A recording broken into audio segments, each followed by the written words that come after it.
You're listening to the RockDown podcast, the podcast that doesn't care how bands got their names. And now, direct from the RockDown studios, here is your host, Mr. Cheese. Hello and welcome to the show. We are seriously pleased to welcome this week Andy Cairns of Therapy to the show. Hello, Andy. Hi, Stuart. How are you doing? Yeah, I'm doing very, very well indeed. Very well indeed. So as I mentioned just before we came on air, the podcast is a bit different, but if there is anybody who doesn't know about therapy, which is highly unlikely given our crowd, but if there is anyone who doesn't know, can you kind of give us a very brief history of the band and yourself? Yeah, my name's Andy Cairns. I play guitar, sing and write riffs and music in a band called Therapy. There's myself, Michael McKeegan and Neil Cooper.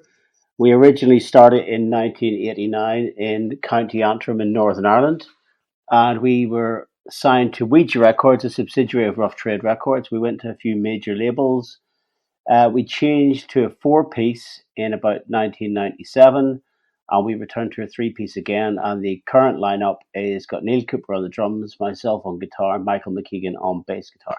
Fantastic. And in the show notes, we obviously kind of link to Facebook, website, all that kind of thing. And so, as I say, if there is anybody who hasn't heard about you, hopefully they will give you a listen.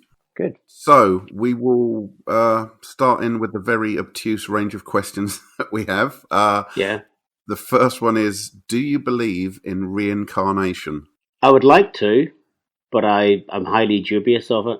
I do like the idea of karma. I like the idea of reincarnation. I think as a moral and social guideline, it's probably a good way to go. It plays down the terror and fear aspect pushed on us by the less secular brands of religion in society.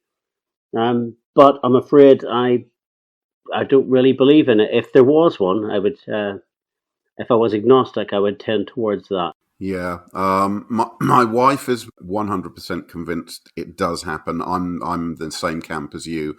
I like you said, I'd like to walk the line just in case. It does. I think on occasions it morally steers. If this is going to come back and bite me in the arse, perhaps I will go down that route. Yeah. Well, that's like the thing. Apparently, when you read Milton's Paradise Lost, and also I think it's Dante's Inferno, when they talk about the circles of hell, apparently there is one circle reserved for what they call late converts, which is like kind of a holding area until they consider your fate, whether your panic-stricken conversion to the religion should be enough to get you in through the golden gates. Yeah, yes, yeah. Funnily enough, this is a complete tangent, but another conversation we've often had is about, it kind of relates to, well, I'll ask you the question first. Do you consider yourself a forgiving person? Yes, since about, I think from the last 5 years, yes. Okay. I've actually longer maybe. Ever since my son has grown up, I think when my son's now 21, he's at college. But whenever I became a father, it completely changed my outlook on life. Right. And I think I very much. I used to be terrible at holding grudges, and I used to be very, very. I used to not forget things. If someone had pissed me off or crossed me, I would sort of hold it against them. But whenever my son came along, and you realize that there's a lot more important things in life than letting this toxicity poison yourself. Yeah. And it's a good example to give him growing up, to sort of teach him just to not let these things tie down. Because a lot of things that I found in the past that I held in, they eat away at you.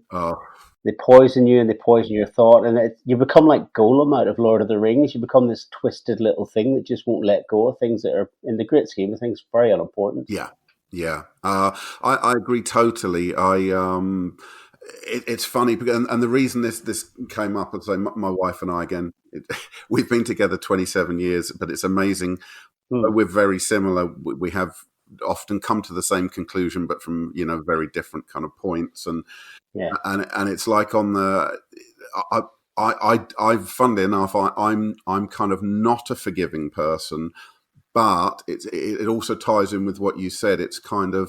It's that thing of definitely not holding on. For me, it's more about just moving on and letting it go, which I suppose is maybe probably on the same thing. Because as you say, I think especially when you're younger and you do run into instances where you end up kind of in quotes hating someone.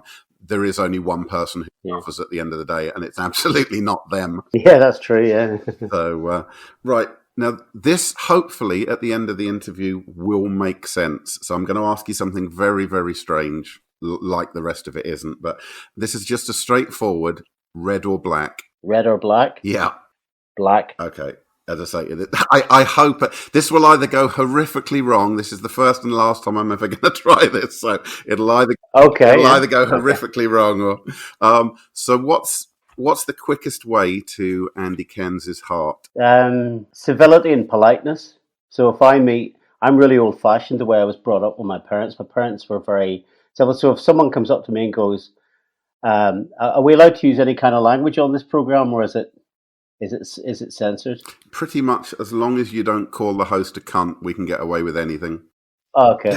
No, we can agree on that. I'll give you an example. So if I'm at a concert and someone comes up to me and goes, "Hey Andy, any chance of a selfie? You like Husker Du, don't you? And you read Samuel Beckett. How you doing? Are you all right?" And go, "Yeah, fine. I'll give a selfie." If someone comes barreling and goes, "Oh, you fat fucker! Whoa, what about a selfie with me?" That person's going to get told no. Yeah.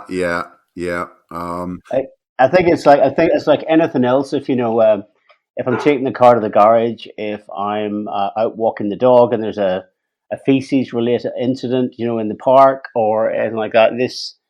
It depends. I just like manners, and I don't know if that's not very rock and roll. I would imagine, Tommy Lee and Nikki Sixx probably don't use manners, but I kind of like it. I really, really like it. A lot of the pop stars that I like, well, not pop stars, but Ian Mackay and James Dean Bradfield from the Manics and people like that, they're the same. I kind of like that, and I think that's the easy way into my heart. Is that if someone's opening gambit to me is considered impolite, then my opening gambit to them will be reciprocated. Yeah. Does that make sense? 100%. Funnily enough, a couple of days ago, it hasn't gone out yet, but we did a show with Joel Hoekstra of Whitesnake, and we have been super lucky with this podcast that very quickly we've had a lot of very big people come on the show, and I'm absolutely not dissing a single person, but there's a few of them who, as you say, have got the Nikki Sixx, the kind of Mickey Mars, the Vince Neil genes running through them. And talking to Joel the other day, one of the questions I kind of asked him, I can't specifically remember what it was, but his answer was, he just said, "But I'm not really very special." He said, I've worked hard at my guitar playing. Yeah. I got lucky in a couple of situations. He goes, "But I'm no different to anyone else." And at the end of that show, I thanked him for just being such a good person, And so I agree with you. I think manners, there's just nothing wrong with it. There's nothing wrong with it at all. And it goes a million miles with me too. So for sure. Well, that's interesting what you say, Stuart, because myself and Michael and Neil in the band talk about this, and we often find it's really great to hear that about the lad from Whitesnake, because we often find that the people that do behave like that are quite insecure about their ability or their talent anyway, deep down. And I think that's I think to cover it all up, they use hubris and sort of this kind of brusque manner. And we always used to say, overall, we've been together 30 years, which for a band is a very, very long time, and Whitesnake have been together longer. And I suppose, you do get to meet all types, but there is a certain stereotype of that kind of person that is, you just kind of know when what they're hiding beneath it all, and we just don't have any truck with that. Yeah. Actually, I'll sort of digress here slightly, but I'll give you an example. We played in. I'll not mention the band's name, not that anyone will have heard of them, but we played in Sheffield at the Lead Mill a few years ago, and the promoter come up to us and went, "Look, do you guys mind? But there's been a third band added to the bill. He's the owner of the building knows his father. It's something to do with construction. He's the singer. He wanted to know if we could get him on the bill. If you guys really don't want it to happen, we'll say no. And we said, well, what harm can it do? It just means that how long are they going to play for? And they said, yeah, they'll play for about 20 minutes. And we said, well, what harm can it do? I mean, will our fans like them? I don't know. They're kind of like sort of funk metal. They're a bit Chili Peppers. And we said, okay. And the girl, the promoter said, I have to warn you, the singer's an absolute dickhead. And we said, well, yeah, but there's lots of people in music who are dickheads. And she went, no, really. And just on cue, like something out of a comedy sketch, this guy with a green mohawk comes cycling through the venue doors on a BMX, does a donut, jumps off his bike, runs up, slaps me in the back, and goes, all right, motherfucker, I'm X from X. And I just looked at her and she just shook her head. And when they went on stage, that night, they were absolutely bloody terrible, and they were never heard of again. But that's sort of like, it was like we meet people like that all the time. Yeah. So, a fair play to the guy from Whitesnake, though. He's so spot on. Yeah, it's I think it's. I mean, I think the other thing is, I think life is easier if you can kind of learn to just become a balanced person. I mean, I certainly, and I'm not sort of patting myself on the back as such, but I know 100% where I stand in the universe, and I think if you can get to that point, it certainly makes life a lot easier. Yeah. No, I agree with you. I had this I had this very naive thought that the pandemic would make a lot of people look at themselves and kind of be more accepting of everything else. And I still see 100 news reports of people complaining about things that you just think, well, there's hundreds of thousands of people dying. It's kind of hard. So I had a naive thought that this would actually bring the world together. I agree with you, Stuart. I thought so too. And I mean, it's myself and my wife were just initially, when it first, because it happened in, I think it was the 24th of March, the first lockdown or something, which is, it's still really nice weather and it was a really good summer coming up. But, it all went, we sort of thought, well, we were asking ourselves things like, all our lives we've been fed by the British myth machine about during the Second World War, everyone pulled together. Yeah.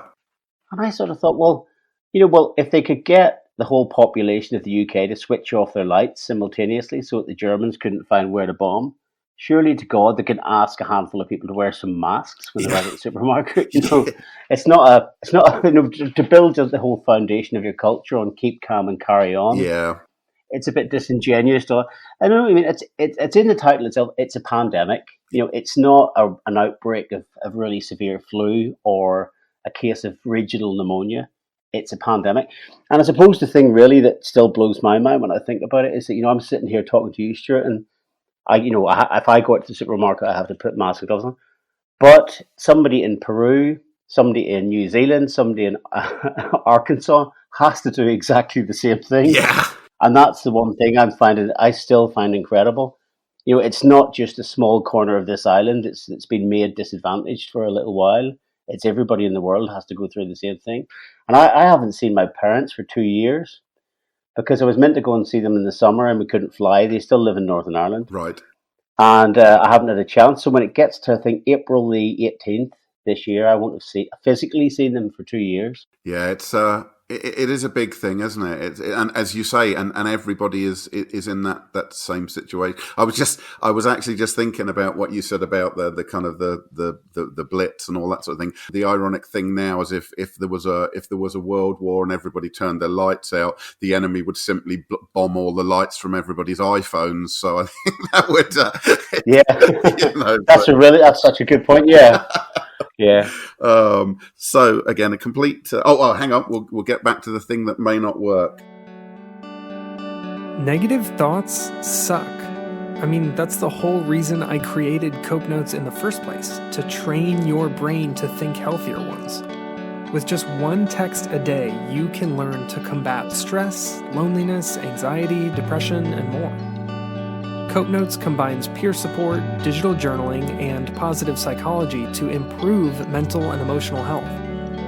We've already helped thousands of people in almost 100 countries around the world start living a happier, healthier life, and now we want to help you. To try Cope Notes for yourself or share it with a friend, visit www.copenotes.com. In case you missed it, that's www.copenotes.com. Anyway, let's get back to the show. So we on the red and black, we were actually talking about a set of cards. Yeah. So so we're going to discard all the reds. Mm-hmm. Clubs or spades? Clubs. Okay. So we'll discard all the spades. Okay. Like I say, the chances of this working is almost none, but stick with me. So if aside from music, if you were going to dedicate your life to one cause, what would it be? I would like to work in a library. Right. Seriously, I mean, it's just that the things that I love outside music, you know, the most important thing in my life is family. The second thing is music and my job. The next thing is football. I'm really crazy about football. I always have been since I was a kid. And the other thing is, well, the other big passion I have is books. I don't think I'd like to work in football. I think that would be just as stressful as the rock and roll industry. And the burnout factor would be just as high. You know, even working behind the scenes at a club I liked, or a local club, or in a regional league. But a library, I would just have all those amazing books at my fingertips and the serenity of the surroundings. And I could actually, going back to what we said earlier about politeness, I could imagine myself as a librarian. I really could. And I just think, if you were to say from Monday to Friday, from 9 to 5 o'clock, where would you like to potter about to see out your days? I'd say a library. So that's interesting, because I think we've got about 300 questions. Don't worry, we're not going to give them all to you. But one of them is whether you prefer a movie or a book. So I'm going to assume with you, would you always kind of tend to lead towards a book as opposed to a movie of a book? Yeah, I can. The thing is with a book, I don't know. It's something I developed when I was young. Even if I'm not enjoying the book or I'm finding it difficult, I will stick at it. I'll be really stubborn. I will stick at it. And if I don't understand it, I will look online or read the background about the book. You know, something like James Joyce's Ulysses. When it wasn't until I found out it was based on, you know, Homer's Odyssey, and that the whole thing took part in it. It wasn't until then I could really understand it, but I stuck at it. With a film, if I watch a film or something on television and I'm not feeling it, I won't waste any more of my time on it. You know, I would gladly sit for 2 or 3 hours and try and get through a book, because then there's so much background reading I can do. But if there's a film I don't understand, I won't waste any more time.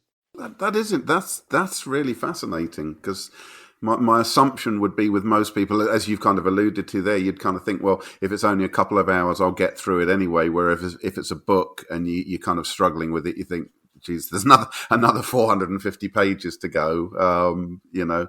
But so you're more likely to kind of, as a result of your passion, more likely to put the additional effort in if it's a book then? I think so. I also think that years of touring haven't helped movies, because we did, for a great deal of time, we did most of our touring in a tour bus, which is like a really like a 1-star hotel on wheels. Yeah, you know, it's like kind of a big, massive steel bullet with bunk beds in it, and they all have DVD players, and the modern ones, obviously, you can stream movies on them.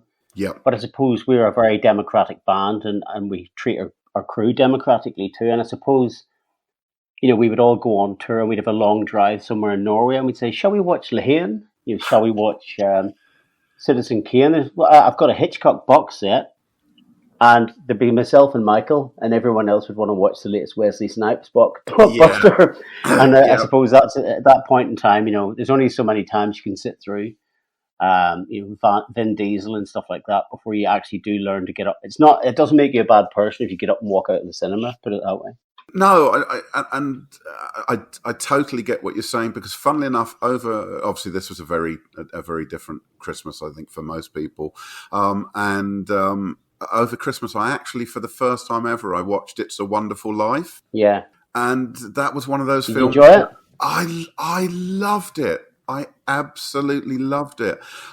Everything from the kind of the little stars talking at the beginning, how kind of the word quaint sounds sort of disrespectful. I don't mean it that way. It was just lovely to see. I mean, let's face it, the special effects given when that film was made would have been probably quite breathtaking. But it was just, to me, the actual story just stood the test of time 100%. I absolutely loved it. I thought it was a phenomenal film, and funnily enough, I think it was 2 days ago, I was saying I've never seen Citizen Kane or 12 Angry Men. That's the other two films that I kind of thought I really should get around to watching those. Well, Citizen Kane's up on iPlayer at the minute because my son, he's studying films at Leeds University, and he had lots of, he was home for, well, he's still home at the minute because of the pandemic, but he had a set of classic movies to watch, and being 21, he'd never seen Citizen Kane. So we watched Vertigo, the Hitchcock movie, and loved that. So myself and my wife and my son had sat down and watched it, and I was kind of thinking he's going to have his mind blown. As a film student, he's just going to go, "Oh my god, this influenced film noir, the stock that they used in the film. That's where they got the deep focus from it." And at the end of it, he went, "Yeah." No.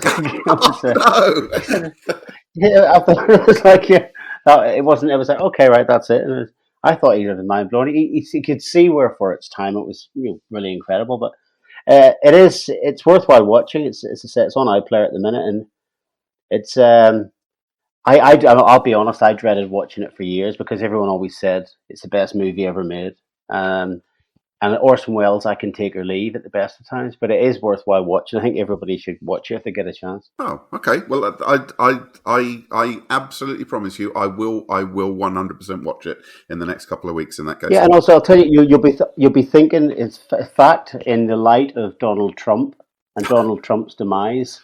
It will actually resonate a lot more now than it would have done if you'd watched it maybe 5 years ago. Oh, okay. And I've been following. I used to live just across the border in Canada from Buffalo, so I kind of grew up sort of surrounded by America as far as the whole cultural aspect. So I must admit, I have kind of heavily followed the whole Trump side of things. So yeah, I will definitely check that out in that case. How did you find Buffalo when you lived there? When I look back on it now, I probably think, Jesus, that was probably a really scary place. But again, I mean, I'm talking about from age kind of 10 to 18. So, I mean, we used to go across to the auditorium. We used to go across to, funnily enough, 2 nights ago, I had Billy Sheehan on the show. And I was saying to him that I saw Talus, which was obviously his kind of first band back in, I think it was 81, I think it was. And so, yeah, it was kind of one of those places that I almost didn't really think twice. We used to go and cross and shop over there, get our petrol over there because it was so much cheaper. Like I said, in the 80s, we saw every big band at the auditorium, sort of in its day, sort of AC/DC, Scorpions, all of those types of bands that were touring. So yeah, it was kind of like somewhere you went to, thoroughly enjoyed it. But when I look back on it now, I think it's probably somewhere that would probably, if I now I live, I'm living in rural Norfolk. As I look out over the fields, I can see 4 deer in the field behind me. So I'm about as far away from Buffalo as you could possibly get now. Yeah. So I don't know how I'd now feel walling. Is it somewhere you've ever been? I was going to ask you if you ever. We've only played there once. And it was a place called the Armory. It was a military base. Called the Armory, and we played there with Helmet and Quicksand in 1993. Oh, okay. And I mean, but the only thing is we turned up at the military base, and we played 2 shows. One was a matinee for the under 14s, and then the evening show was open to the public. Right. And it was a good show, but I mean, we didn't see much of Buffalo apart from this military. It's I think it was called the Armory, and that's the only time we've ever played there. Oh, but it was we didn't see much of it because I think we arrived at about 3:00, sound checked, had lunch, and then we were on stage. But, yeah. Like I said, growing up, it was it was kind of the opposite of where I live. You literally kind of went across from. I actually lived in a little place called Ridgeway, and you kind of went across over the Peace Bridge from Canada and it was a totally different place. But yeah, like I said, I enjoyed it, but I'm not certain it's somewhere I would have liked to have lived. I still enjoy being middle of nowhere, I must admit. So yeah, well, I don't think you're that far from me, and I'm in Cambridge, so. Oh, okay. Yeah. So just down the road, relatively. East Anglia. Absolutely. Yeah. So what could you give a impromptu 30-minute lecture on? Probably Captain Beefheart's Trout Mask replica, or Chelsea's 1997 FA Cup winning season, or the joys of Ulster Scots accents, which my son's only just discovered. It's like my son was born and raised in England, Yep. and he still thinks the way I talk's amusing, and especially whenever we've any relatives over and visit. And he was amusing himself recently with all these kind of stuff, all this stuff online of people from Northern Ireland's accents. And myself and Michael, the bass player, his father actually is really, really interested in the whole history of the kind of Scots-Irish language. So one of those things, but probably the best bet would be the Chelsea or the Captain Beefheart one. So I presume you're a Chelsea fan in that case, are you? Well, yeah, I mean, whenever I grew up, I liked football a lot. I grew up in Northern Ireland, and the team I liked was a team called Ballyclare Comrades that currently play in the second division in Northern Ireland. Yep. But really, whenever we signed to A&M in 1992, the record company was probably 20 minutes away from Stamford Bridge, and everybody that was at A&M Records supported Chelsea, and they used to take me to the games. Right. I think the first game I went to, there was 13,000 people in the crowd, and it was a 0-0 draw with Manchester City, like the sort of like a quarter full stadium. But I was able to get a season ticket because also whenever I met my wife at the time, she lived in Kingston upon Thames, so I spent a great deal of time there, and it wasn't difficult to get to the ground. And so season tickets were really, really cheap then at Chelsea because they weren't the club they are now. And I got a season ticket in 1993, and I've had it ever since. Oh, okay. But yeah, that was why. I mean, I used to spend a lot of time in that area from about early 1992 onwards. Oh, fascinating. I'm afraid I'm a Liverpool fan. So, but again, that dates back to kind of growing up. I suppose I would have been what would be considered a trophy hunter because in the 80s, Liverpool were the team. So I've kind of just kind of stuck with them. So, but I'm one of these, I don't know if you're the same. I'm one of these people though. As long as it's a good game of football, I actually genuinely don't care who's playing. I just love watching football. So it's one of those seasons. As long as it's a good match, I will literally watch anybody play. Oh no, we're the same. I mean, whenever we were on tour, we were in Thessalonica, not last summer, but the summer before for a Greek festival, and we had a day off. And Aris of Thessalonica were playing Larissa, and we had a day off. And we said, "Well, how difficult is it to get tickets?" And they went, we couldn't believe it. You just turn up in the turnstile and pay in. There's about 8,000 people. Right. And we just thought, yeah. So we turned up and there was like 8,000 Greek people with their shirts off, letting off flares. It was amazing. It was just absolute carnage. I mean, the football was all right. The stadium was falling to bits, but it was just like, it was just a completely different atmosphere from watching football in the UK. And we kind of like doing that. You know, we sort of play five-a-side football when we're on tour. We have a little team that we play local crew and any support bands we have and stuff like that. But fantastic! It's it's just. I mean, to be honest, I think it just kind of having any interest like that. You know, other people in the band. I know that Neil in the band, he's a Derby County season ticket holder, but he's insanely mad on BMX bikes, right? And he still does that, and he'll take, whenever he can, he takes his bike out to around Derbyshire somewhere and just ends up getting the whole thing covered in mud, and that's the best time of his life. And little things like that, I think. Yeah, absolutely. So returning briefly to the longest card trick in the history of podcasts. Yeah. So we discarded all the reds, so we got rid of the spades. High or low? Low. Low, okay. So we got clubs, low. It's going to be a low club. Okay. Right. So back to the podcast. Who that you've either met, or if you thought there's somebody that you believe if you met them, would you just be a complete fanboy, like a blubbering mess? Is there anybody, as I say, that you've either met, or that if you were to meet, you think you would really struggle to hold it together? Well, I've met some people. I've got this. I don't like to meet my heroes because I'm scared of them being an absolute dickhead, because I know what I'm like. If I met a musician that I really liked and they were a complete dickhead, I could not listen to any of their records ever again. Yeah. So, like, for example, you know, I've had a chance to meet Bob Mould before, because I loved Husker Du growing up in Sugar and Bob Mould as a solo artist.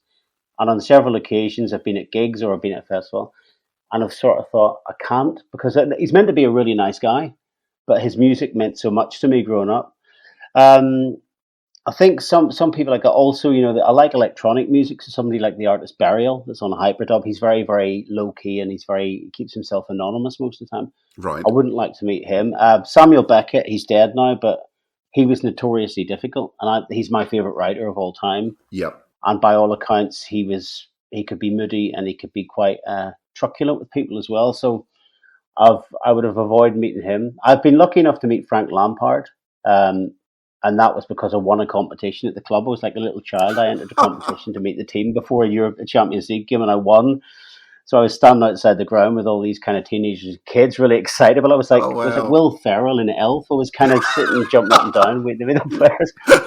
And I've got all the pictures up on the wall in the man shed at home and stuff. And he was lovely. He was really good.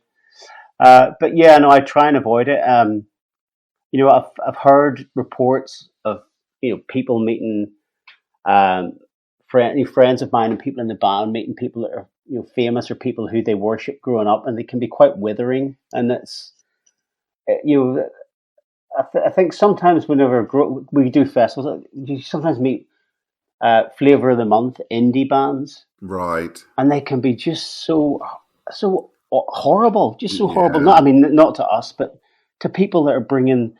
People are bringing their stuff into their backstage area that have been working all day, that are bringing them their beer and their sandwiches and all this, and they just treat them as if they're little underlings, and I hate to see that. So I do try and avoid it. Yeah, I think I did. I was Gianfranco Zola. Whenever my wife lived in Kingston upon Thames, we were filling up the car with petrol one day, and Gianfranco Zola came in a Range Rover and started filling up. And my wife said, I was filling up the car, and she said she wondered what I was doing. And she said she just looked at me, and my jaw was at the floor, and she kept saying, Andy, because she was scared of me overfilling the petrol. And I was just staring across, but I couldn't bring myself. She was going, go over and say hello. He's just with his family. He should be all right. And I was going, but what if he's not? She's going to go and say hello. So that was it. So I just stood there. I didn't say, and I just completely froze. I got like the Mighty Bush. I got the Montgomery flange chokes. Superb. Which reminds me, we were, this was, got to be 5-6 years ago. This was before we moved up to Norfolk. We lived down in Suffolk, but again, very, very quiet area.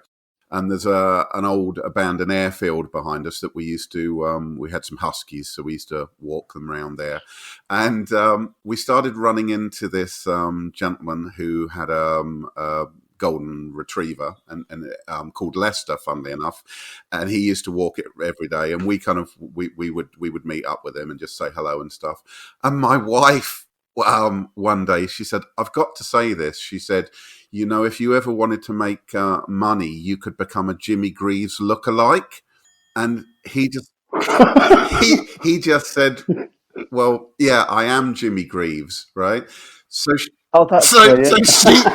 she made it worse by laughing and saying, "Yeah, you really could make a living as a Jimmy." So, and he went, "I am Jimmy Greaves," and it was kind of the third time of him saying, "No, I am Jimmy Greaves," and she goes, "Oh," and it was brilliant, and it was one of those lovely things that he was kind of up there. I think he moved away, but he was up there for about another year. And I suppose 2 or 3 days a week, we would meet up with him. We'd walk the dogs, pick blackberries, funnily enough. And it was one of those things where he was just the loveliest person. After that, it was never mentioned who he was. We never discussed, football. We never discussed anything like that. We just chatted about the world in general. But it just always made me laugh that she just said, yeah, you could make money as a Jimmy Greaves lookalike. And he was just like, I am Jimmy Greaves. And she was like, yeah, you could absolutely. And it was like, darling, he is Jimmy Greaves. So absolutely superb. Oh, that's amazing. That's brilliant. It was brilliant. Right. Fantastic. Returning to this elongated card trick. So if we got down to the low numbers to try and keep it relatively short, we've got the 2, 3, or 4 of clubs. If you want to select one for now. 3. Okay, 3. Right. So I take it you would agree that I kind of haven't persuaded you anyway. So you've ultimately picked the 3 of clubs from any of the 52, yeah? Yeah. Okay. I presume you're on a PC or Mac or something, are you? Yeah, I'm on a Mac, yeah. Okay. If you bring up another window, this may be worthwhile.